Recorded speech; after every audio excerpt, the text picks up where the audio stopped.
Brazilian poster বয় Neymar জুনিয়রের একমাত্র গোলে জয়ের হাসি ফুটল ব্রাজিলিয়ান ক্লাব সান্তোসের মুখে। এই এক মুহূর্ত যেন হাজার বছর পর ফিরে আসা, ঠিক যেমন কারো কুয়াশার পর্দা ছিঁড়ে ভোর আসে।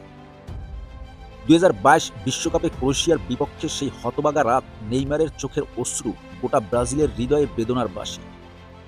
এরপর থেকে তাকে মাঠে খুঁজে পাওয়া যেন এক হারিয়ে যাওয়া কারো গল্প। চোট, অনুপস্থিতি আর বিতর্কের ভিড়ে অনেকটাই নিঃসঙ্গ হয়ে পড়েছিলেন এই পোস্টার বয়। কখনো সৌদি ক্লাব আল হিলাল, তো কখনো রিকভারি কঠিন পথ চলা। নেইমারের নামের পাশেই ছিল শুধু শিরোনাম, তবে মাঠে নয়। এমন এক সময়ে ব্রাজিলিয়ান ফুটবলের দুর্ভেদ্য দুর্গ ফ্লামিঙ্গোর বিপক্ষে নেইমার আবারও মাঠে নামলেন সান্তোসের হয়ে। তার সেই শৈশবের ক্লাব, তার হৃদয়ের সেই ঠিকানা। লিগের অন্যতম সেরা দল এই মুহূর্তে ফ্লামিঙ্গো। সেই দলে নেতৃত্ব দিচ্ছেন নেইমারেরই প্রাক্তন সতীর্থ ফিলিপে লুইস। মাঠে তাদের খুনসুটি, চোখে মুখে পুরনো দিনের স্মৃতি। কিন্তু ৯০ মিনিটের শেষ আলোটা শুধু নেইমারের চারপাশেই ছিল।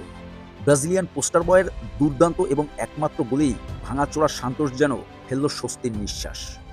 দর্শকেরা যেন আবারও একবার বিশ্বাস করল, নেইমার এখনও ফুরায়নি, নেইমার এখনও শেষ হয়ে যায়নি।